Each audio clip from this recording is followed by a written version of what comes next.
welcome to the Joe Show. I am Joe, your host. I'm so glad that you guys are here with me.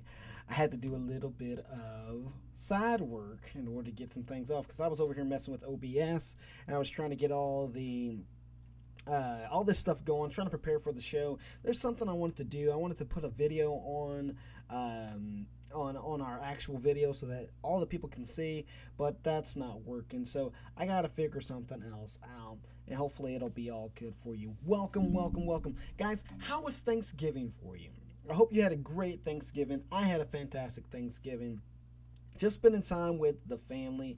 That's literally one of my favorite things to do. If you listen to the Joe Show for a while, you know I love spending time with my family. It's just one of those special moments. It creates core memories, and I just love doing that. If you haven't listened to the Joe Show, what have you been doing? Come on now. You need to be listening to the show all the time. If you want to leave comments or anything, make sure you go to Gateway Pro Productions on Facebook, Instagram at _Joe Show 20, and that's where you can find us on TikTok, r/TJS on Reddit, and that's it right there. But if you are new to the show, we talk about anything and everything. I used to have this little thing where I say we don't talk about politics, but we talk about anything and everything. So I'm glad you're here. I hope you go out and tell your friends about the show. But again, I hope you had a fantastic Thanksgiving. I got to eat homemade sweet potato pie. Let me tell y'all something. Now, I think last episode I talked about how my uncle, he made the juiciest turkey I'd ever had before, right? And it was because he injected it with like jalapeno butter, right? So I got this turkey from work. They donated us a turkey, gave it to everybody. And so I was like, that's what I'm going to do. I am going to inject my turkey with butter, right? And so we looked up on how long or when should you take your turkey out. It told us a week. So we took our turkey out a week, put it in the refrigerator. And then we thought, that is good. That is it. That's all we got to do. So we take our turkey out on Thanksgiving Day. And I'm like, babe, this turkey is still frozen, right? And so he was like, okay, so let's put it in water. So we put it in water. And as I was filling up the sink to put it in water, I was like, I remember that my family used to let their turkey sit inside of the refrigerator all week long. And then 2 days before Thanksgiving, they would let it sit in the sink, right? That's what they used to do. And I was like, why didn't I think of that? Why is that just now coming to me, right? And so we let that sit in there. About an hour went by, and she was soft, right? She was soft. But that was only the outside, right? So we took all the neck and everything out, and I started injecting this thing. And I don't know how to inject anything. I'm not a phlebotomist. I don't know how to do this. So what I did was I read the instructions, and it was kind of weird because you fill up the syringe with your butter, you stick it inside the turkey, right? And then you do a couple pumps, boom, boom. And then you raise it up a little bit and stick it to the left, boom, boom. Pull it up again, stick it to the right, boom, boom. And that's how you inject your turkey. And it was cool because, it was just like this needle piercing flesh. I always kind of wanted to know what it was to be I don't know, I can't say that word, phlebotomist, right? I always wanted to kind of know what that was going to be like. And I got to kind of experience that right now. Except for I wasn't drawing the butter. I was putting the butter in, right? So it was weird because as you were filling the turkey with the butter, the skin would inflate, right? It was just, it's just a little gross and everything. So we did all that. After we got done injecting it all over the place, we got my special seasonings that we make homemade. Not like we actually make them, but it's my own little batch of seasonings. And then we put that on the turkey and we threw the bird in, right? After it had got done cooking, I was excited. I was like, this is my first turkey ever. I want to know if it's just going to be just like my Uncle Terry's turkey, right? And so I'm sitting there cutting it. And I was like, let me tell you something. It was, It was very good, very moist. It was very, very good turkey. Like it was like the second best turkey I'd ever had, man. It was just so moist. And the reason why I get pumped about turkey is because turkey was one of those things I didn't like, right, for the longest time. And it was because it's always dry. You always got to use the green juice, the cranberry sauce, the hot sauce, the gravy. You always got to use something else in order to make that turkey moist. And I was always thinking to myself as a kid and as an adult, I was always like, turkey is the main thing that you have. Why isn't it the best goddamn thing on my plate? You know? I just always wondered that. And from what happened with my uncle, I got that experience, and it was just the best turkey that I ever had. And my wife, she made these plates, right? These turkey dinner plates from all the leftovers and everything. When it went out, we bought like these little trays, these little plastic black trays with the top on and everything. It's got little individual compartments. Very good idea. Very good, especially for you. I should do one of those TikTok things. Here are these little storage devices with all these little compartments for all your turkey dinners. That's what I should do. But we put those in there. A couple days later, I was like, okay, here we go. I'm starving. And she was like, your turkey dinner's in there. And I was like, okay, let's go. This is the real test. This is the real test. We're going to see if the turkey was actually as juicy as it was from day one. I throw that thing in the microwave, pow, pow. Microwave, it went through a couple cycles, but took it out of the microwave, tasted my greens. Them greens was delicious. And homemade mashed potatoes, with the gravy. She did a great job on that gravy. Delicious. Now here come the turkey. It was kind of like one of them things, just like boom, like I was getting ready to do a jump or something, right? And I took a bite of the turkey, and it was still the most juiciest thing I'd ever had. It's the juiciest thing I'd ever had. A couple days later. I'm half of y'all in here sitting there thinking, you're watching this video, you're listening to the show, and you're like, this man done spent 7 minutes talking about goddamn turkey. Like, I know we just had Thanksgiving, but he need to move on, type of a deal. So we had a great Thanksgiving, and the turkey was the big thing. It was my big experiment. It worked. I loved it. Then after that, I had to go to work the next day. Went to work the next day. Immediately after I got done from work, we hop in the car and we go Springfield, Missouri. Right? 391 miles from Terre Haute is where we went. And we used this Joyce News car, so it was very fuel efficient and everything. I think I spent about $160 on gas, It was just, and gas prices are cheaper down there. Listen, here in Terre Haute, we got like 309 was what it was before we left, and $2.99 is what it is now. But down there, I'm talking $2.75, $2.83. I mean, they were getting down deep into the twos, right? It was so exciting. Gas was the cheapest thing ever. But we went down there to see family and everything, and we had our second Thanksgiving. And at this one, we had ham and mashed potatoes, and there was one of the funniest thing that happened was one of my sister-in-laws. I'm a sibling-in-laws. One of my sister-in-laws, she was trying to figure out what she was going to make. And she was like, I'm going to make green bean casserole. And we was like, okay, bet. But then my other sister-in-law said, no, I'm going to make it, okay? And she was like, dang, man. She was so upset about not making the green bean casserole that was the first thing she said when she walked through the door. She just, I don't know what I was supposed to get. I was going to make green bean casserole, but now Sarah took the green bean casserole. So now what I'm going to do is I just brought cake. Here's the cake type of a deal, right? And we're just like, okay, all right. That's good. All right. And then my other sister-in-law, she walked through the door and we're like, hey, where's the green bean casserole?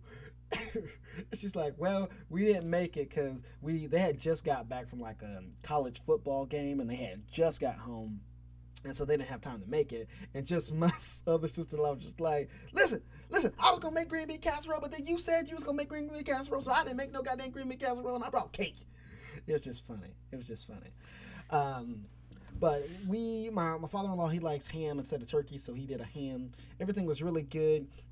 Everybody and their mom brought desserts. We had like a lemon cake. We had strawberry cheesecake, blueberry cheesecake. We had Oreo cookies. We had an apple freaking pie, which I didn't get to have any because uh, when when we go see her family, they like to eat. They like to eat breakfast, lunch, and dinner. And you probably thinking to yourself, Joe, well, that's what people are supposed to eat. They're supposed to have breakfast, lunch, and dinner.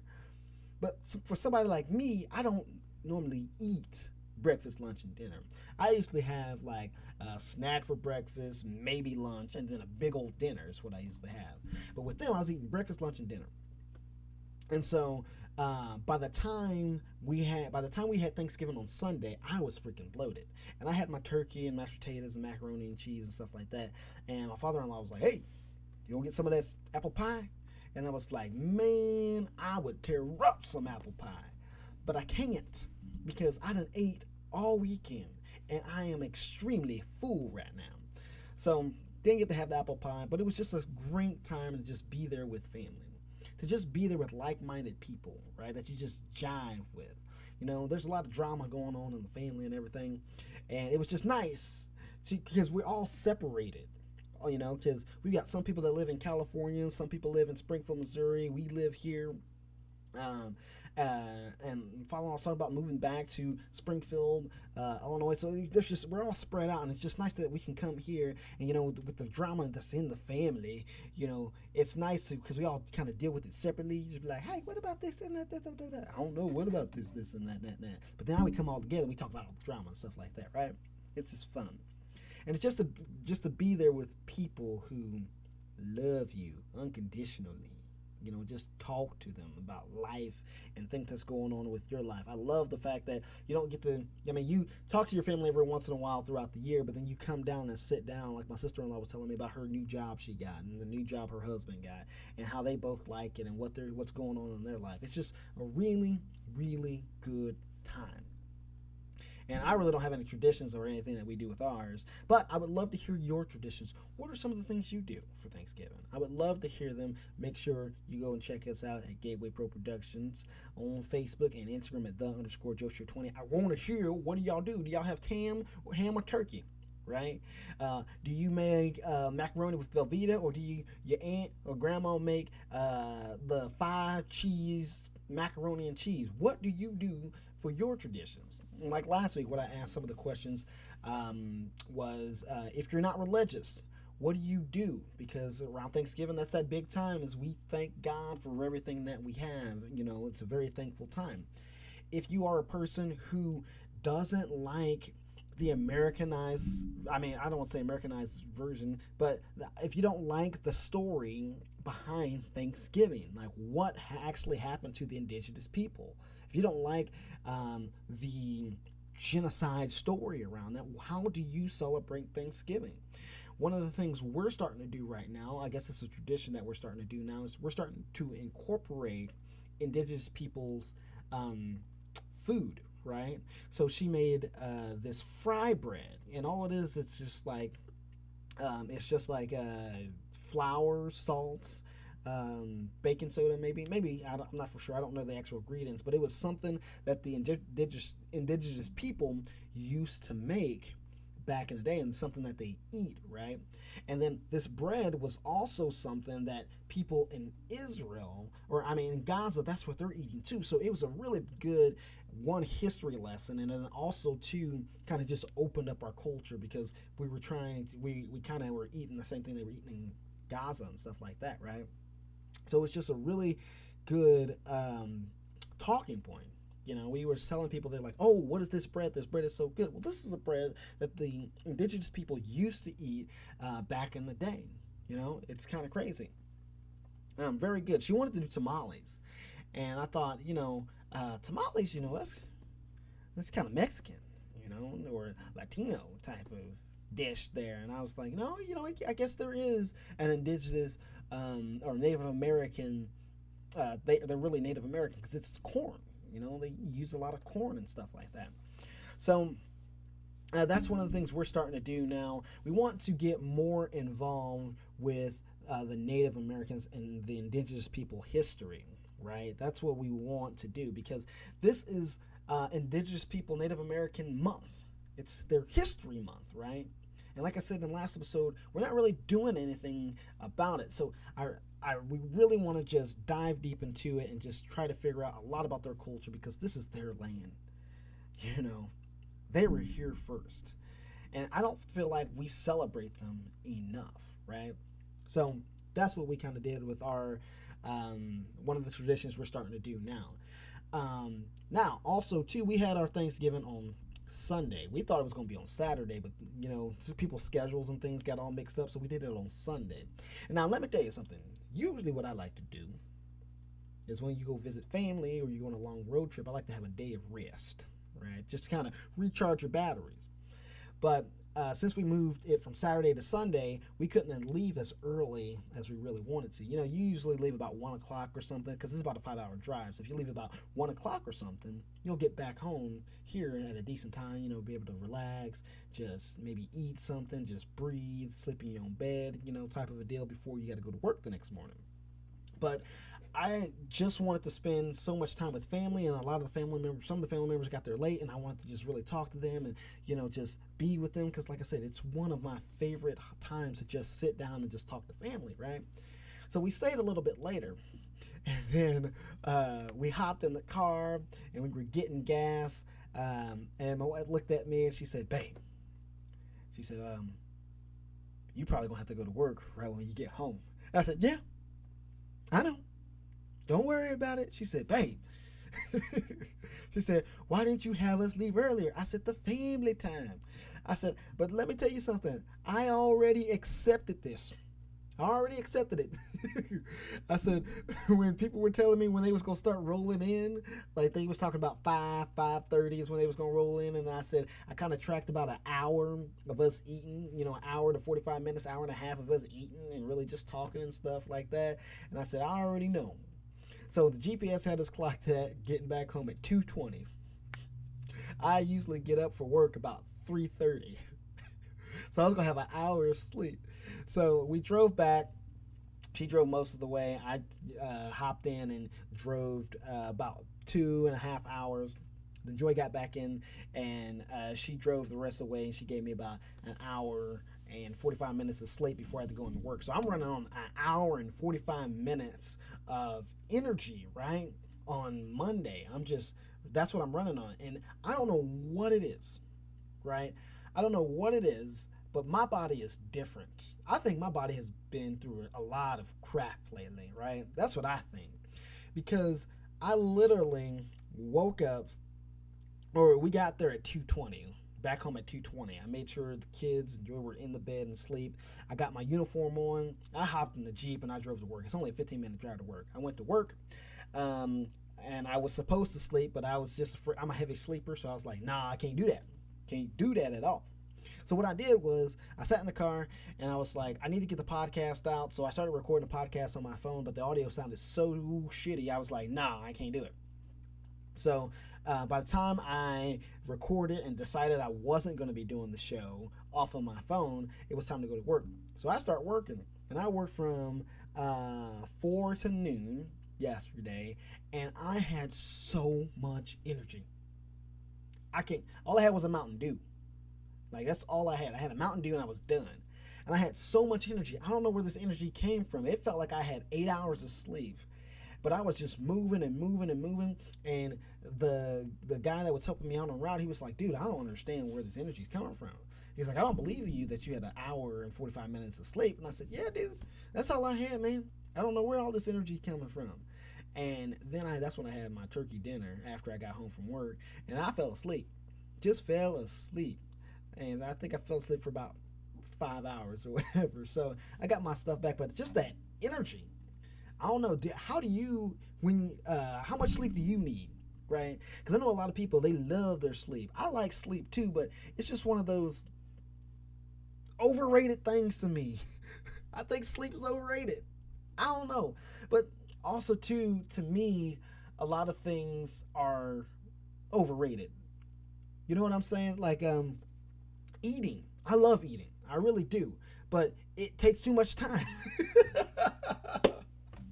It does. It's just taken away from when I could be doing stuff, like sleep. I could probably get more done if I didn't sleep, type of a deal. And that's just how I am. I know that's an opinion that most people aren't gonna like, but for me, sleep, eating, just they're overrated to me. I don't know. Do I like them when I'm doing them? Yeah, I like to eat. I just don't like the thought of eating or the thought of sleeping, right?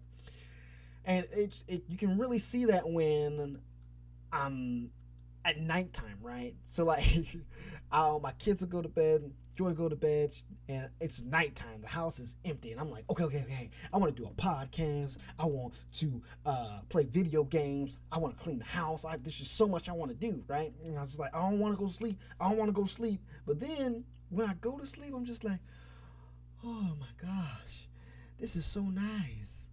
Oh, I wish I could sleep forever. Same thing with eating, right? It's just like you telling me, oh, it's time to eat. Man, I don't want to take the time to sit down and eat right now. And then you start eating, you're just like, oh man, this stuff good, man. Not gonna eat forever, type of a deal.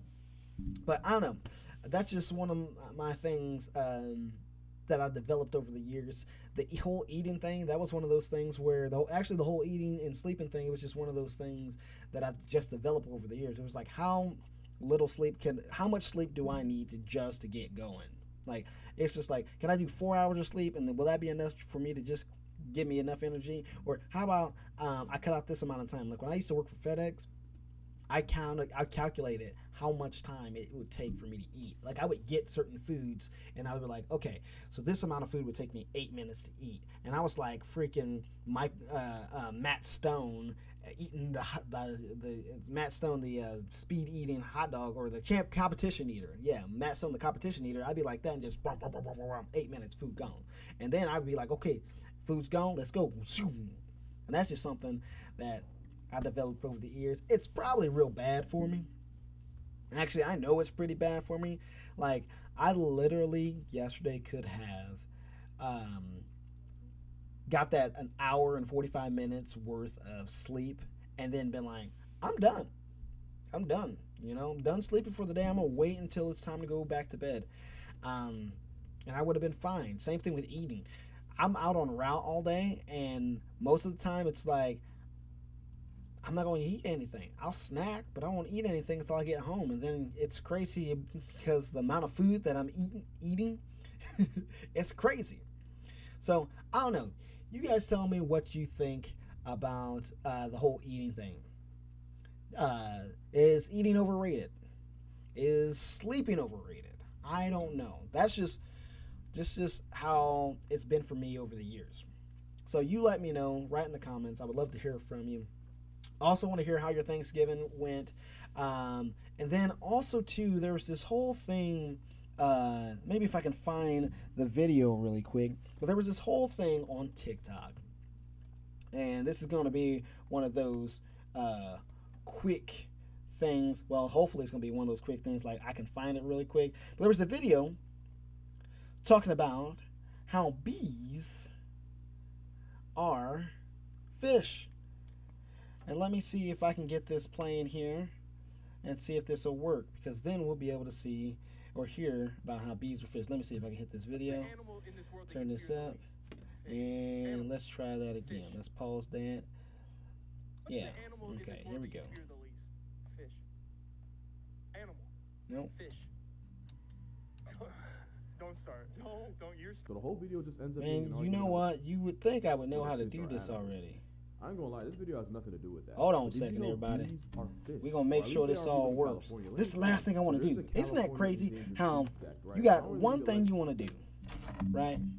One thing you want to do, and it ain't gonna work for you. I just want to show y'all this last video, and it ain't gonna work for me.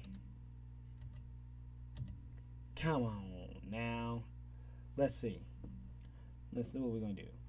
We are going to take there. People on the podcast are like, God dang it, Joe. I can't believe you over here doing all this boogity-bye right now.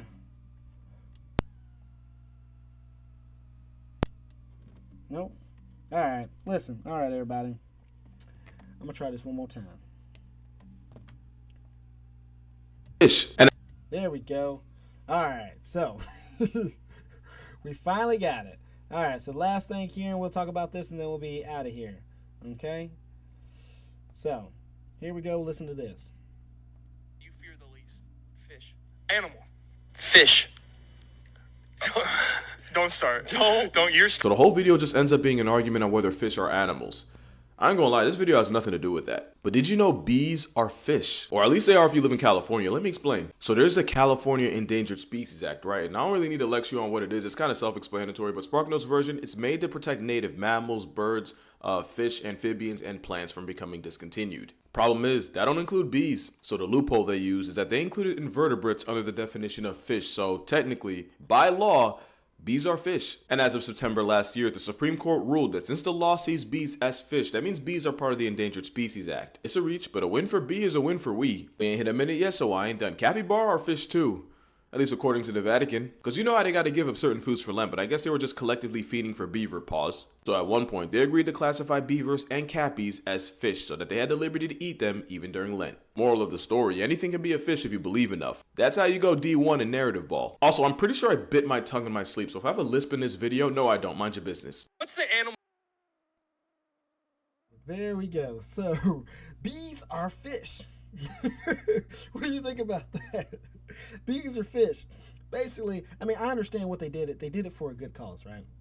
They did it for a good cause. So they made bees fish so they can be part of the endangered species, so that they can help the bees populate or whatever. Gotcha. Understand that. But if we, as people, can just turn animals from one thing to another, just make them fish and non-fish, or insect or non-insect, can we change a lot of other things? Believe me, hold on a second. This is going to stay Thanksgiving related, okay? We can change some stuff. And as the change expert, what I propose to you, what we should change is we should make Thanksgiving on a Friday. Like, if we could make bees into fish, let's just make Thanksgiving on Friday. Have like Black Saturday. Then you have Sunday the rest, and you still have Cyber Monday, right? Because I don't know. I hate all this. I'm trying to over here, go and see my family, but you telling me I got to take Thanksgiving off. Thanksgiving off, and then come back Friday and work, and then take Saturday, Sunday off. Now, let's just make, if we're going to change stuff, if we in the process of changing things, let's just make Thanksgiving on Friday. I know Abraham Lincoln back in the day, he was like, we gonna make this the last Thursday of every month. Why'd you choose Thursday? I don't get that. I don't understand it. It's a weird note for me to end on, right? I was gonna make that part of the episode, like we was gonna have video and everything on it, but I was just like, nah, I'm gonna still add the audio and stuff like that. So that's what I wanted to show you guys. Do you think bees are fish? Like, not according to the EPA either. Like, do you think bees are fish? I mean, I think that's kind of crazy. I mean, they could be fish, because fish, they kind of swim through the ocean, right? And bees, they, you can kind of say that they not swim, but they fly through the air and stuff like that. So that can kind of be like swimming and stuff like that. A lot of fish are bottom feeders, and you can kind of say that the bees, they take the pollen off of the flowers, and so the flowers are on the ground, which is on the bottom. There's a lot of comparisons you could do. I don't know, but if we can change that bees are fish and insects are fish and stuff like that, I think we can make Thanksgiving on a Friday. That would just help me out. I don't know about y'all. But, all right, last time, guys, make sure you check us out on Gateway Pro Productions on Facebook, r/TJS on Reddit, Instagram, and TikTok at _Joe Show 20. Guys, I hope that you enjoyed this show. Please go tell your friends about it. Please just comment. I want to talk to you guys. I want to hear from you guys. I hope you guys are liking my new segments that I've got for the love of music and confessions. I love doing those so much. So, guys, as for right now, I will see you guys later. I thank you so much for listening to The Joe Show. Bye-bye, everybody. Nope, that is the wrong goddamn thing. I said thank you for listening to The Joe Show. Bye bye, everybody.